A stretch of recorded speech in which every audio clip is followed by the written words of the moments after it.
السلام علیکم ورحمۃ اللہ وبرکاتہ۔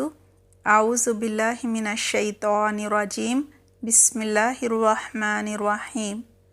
رب اشرح لی صدری ویسر لی امری واحلل عقدۃ من لسانی یفقہوا قولی رب زدنی علما اللہم فقہنا فی الدین آمین۔ کیا حال ہیں آپ سب کے؟ ہمارا آج کا نماز نبوی کا ٹاپک ہے قوم کا بیان، صفحہ نمبر ہے 219۔ پچھلی دفعہ ہم نے آپ صلی اللہ علیہ وسلم کا نماز کا طریقہ جانتے ہوئے رکوع کے بارے میں بات کی تھی کہ رکوع میں جا کر سبحان ربی العظیم اور دیگر دعائیں پڑھنے کے بعد سیدھا کھڑے ہونے کو قومہ کہا جاتا ہے۔ قومہ جو ہے یہ قیام سے ہے، معنی ہے کھڑے ہونا، یعنی رکوع سے سر اٹھاتے ہوئے سمیع اللہ لمن حمیدہ کہتے ہوئے رفع الیدین کرتے ہوئے سیدھے کھڑے ہو جائے، یہ کیا ہے؟ قیام، یعنی رکوع کے بعد سیدھا کھڑا ہونے کو قومہ کہا جاتا ہے۔ رکوع کے بعد اطمینان سے سیدھا کھڑا ہونا یعنی قیام کرنا ضروری ہوتا ہے۔ حضرت ثابت رضی اللہ عنہ فرماتے ہیں کہ حضرت انس رضی اللہ عنہ ہمارے سامنے رسول اللہ صلی اللہ علیہ وآلہ وسلم کی جو نماز ہے وہ بیان کر رہے تھے، تو انہوں نے وضاحت کی، پڑھ کر دکھایا۔ انہوں نے جب رکوع سے سر اٹھا کر قومہ کیا تو اتنی دیر کھڑے ہوئے کہ نمازی کہتے ہیں ہمیں گمان ہونے لگا شاید حضرت انس رضی اللہ عنہ سجدے کو جانا بھول گئے ہیں۔ اسے بخاری نے روایت کیا ہے۔ اسی طرح حضرت ابو حمید رضی اللہ عنہ کہتے ہیں نبی اکرم صلی اللہ علیہ وسلم رکوع سے سر اٹھاتے تو سیدھے کھڑے ہو جاتے، یہاں تک کہ ہر جوڑ اپنی جگہ پر آ جاتا۔ اسے بخاری نے روایت کیا ہے۔ رکوع کے بعد سیدھا کھڑا ہونے کو جیسا کہ بات ہوئی قومہ کہتے ہیں، اور حالت قومہ میں ہاتھ باندھنے یا کھلے رکھنے کے بارے میں کسی حدیث سے ہمیں کوئی وضاحت نہیں ملتی، لہٰذا دونوں طرح سے کرنا جو ہے وہ درست ہے۔ صحیح بخاری کی ایک اور روایت میں ہے اگر آپ امام یا منفرد اکیلے تنہا نماز پڑھ رہے ہیں تو رکوع سے قومے کے لیے کھڑے ہوتے وقت یہ پڑھیں سمیع اللہ لمن حمیدہ، ترجمہ ہے اللہ نے اس کی سن لی جس نے اس کی تعریف کی۔ جب آپ سیدھے کھڑے ہو جائیں تو ربنا ولک الحمد کہیں، اسی حالت میں قدرے زیادہ دیر تک کھڑے رہیں اور مزید دعائیں پڑھیں۔ ان دعاؤں کا پڑھنا مسنون ہے۔ اگر مقتدی ہیں یعنی امام کے پیچھے نماز پڑھ رہے ہیں تو امام کے سمیع اللہ لمن حمیدہ کہنے کے بعد یہ دعائیں پڑھ سکتے ہیں۔ دعا ہے ربنا ولک الحمد حمدا کثیرا طیبا مبارکا فیہ، ترجمہ ہے اے ہمارے رب تیرے ہی واسطے تعریف ہے بہت زیادہ پاکیزہ اور بابرکت تعریف۔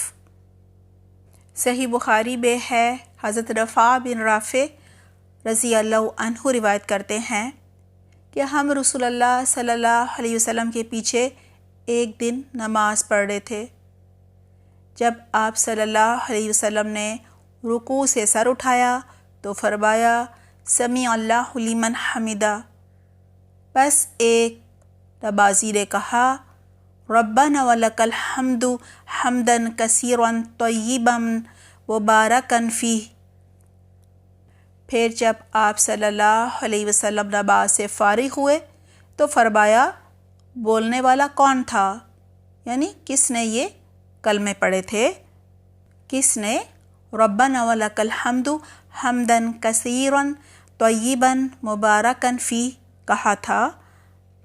ایک شخص نے کہا اے اللہ کے رسول صلی اللہ علیہ وسلم میں تھا۔ آپ صلی اللہ علیہ وسلم نے فرمایا میں نے 30 سے زائد فرشتے دیکھے جو ان کلمات کا ثواب لکھنے میں جلدی کر رہے تھے، یعنی میں نے 30 سے زیادہ فرشتوں کو ان کلمات کا ثواب لکھنے میں سبقت کرتے دیکھا ہے، یعنی ہر ایک کو تھا کہ ہم پہلے اس کا اجر لکھیں۔ آپ صلی اللہ علیہ وسلم کو شرح صدر کے لیے فرشتے دکھائے جاتے تھے۔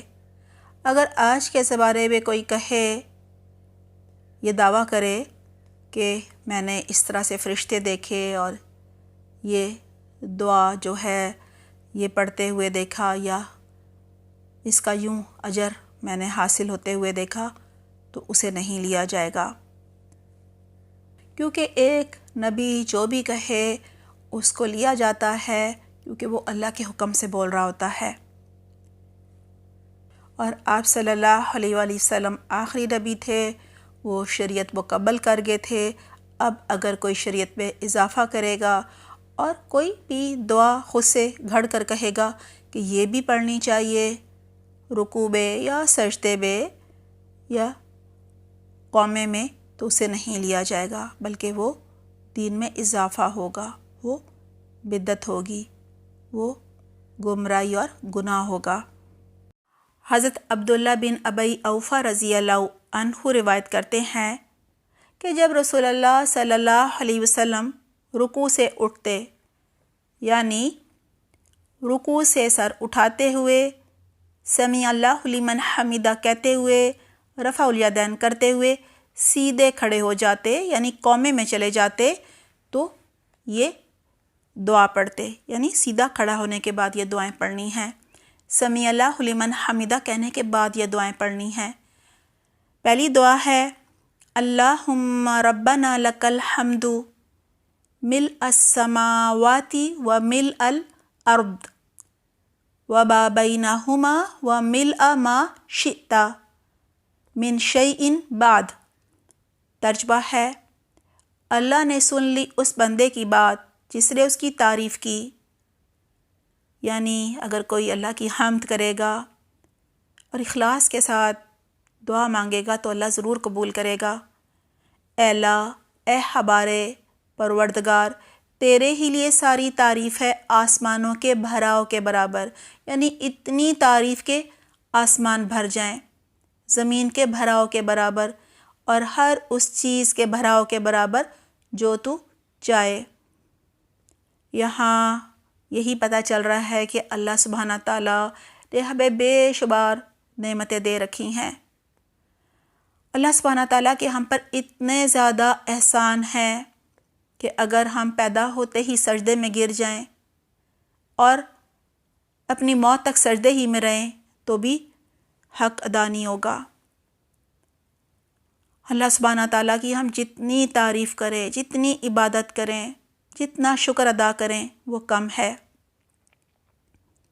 حضرت ابو سعید خدری رضی اللہ عنہ فرماتے ہیں کہ رسول اللہ صلی اللہ علیہ وسلم جب رکوع سے اپنا سر اٹھاتے، یعنی قومے میں چلے جاتے، تو یہ دعا پڑھتے ربنا لک الحمد ملء السماوات والارض وملء ما شئت من شیء بعد اہل الثناء والمجد احق ما قال العبد وکلنا لک العبد اللہم لا معنی لما اعطیت ولا معطی لما منعت ولا ينفع ذا الجد منک الجد۔ ترجمہ ہے اے ہمارے پروردگار، ہر قسم کی تعریف صرف تیرے ہی لیے ہے، آسمانوں کے بھراؤ کے برابر اور زمین کے بھراؤ کے برابر اور ہر اس چیز کے بھراؤ کے برابر جو تو چاہے۔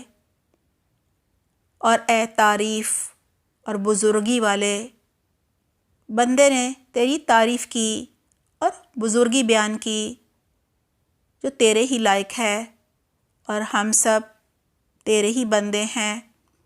اے اللہ، کوئی روکنے والا نہیں اس چیز کو جو تو نے دی، اور کوئی دینے والا نہیں اس چیز کو جو تو نے روک دی، اور دولت مند کو یہ دولت مندی تیرے عذاب سے نہیں بچا سکتی۔ بہت ہی خوبصورت دعائیں ہیں یہ۔ اس دعا میں یہ بتایا جا رہا ہے کہ ہمیں ہر حال میں تقدیر پر راضی رہنا چاہیے، ہمیں صرف اللہ سبحانہ تعالیٰ ہی سے امید رکھنی چاہیے، صرف اللہ پر بھروسہ اور توکل ہونا چاہیے۔ ہمیں لوگوں سے بے رغبتی اختیار کرنی چاہیے، ہمیں کبھی بھی احساس محرومی نہیں ہونا چاہیے، کیونکہ جو بھی ہمیں ملا وہی ہماری تقدیر میں تھا۔ اگر ہم کچھ اور چاہیں گے اور وہ اللہ نے ہماری تقدیر میں، ہماری قسمت میں نہیں لکھا، تو ساری دنیا مل کر بھی وہ ہمیں نہیں دے سکتی، اور اسی طرح اللہ کچھ دینا چاہے تو سب مل کر اسے روک بھی نہیں سکتے کہ ہمیں وہ خیر نہ پہنچے۔ اگلی دعا ہے، اللہم لک الحمد ملء السماء وملء الارض وملء ما شئت من شیء بعد، اللہم طہرنی بالثلج والبرد والماء البارد، اللہم طہرنی من ذنوبی والخطایا کما ینقی الثوب الابیض من الوسخ۔ ترجمہ ہے،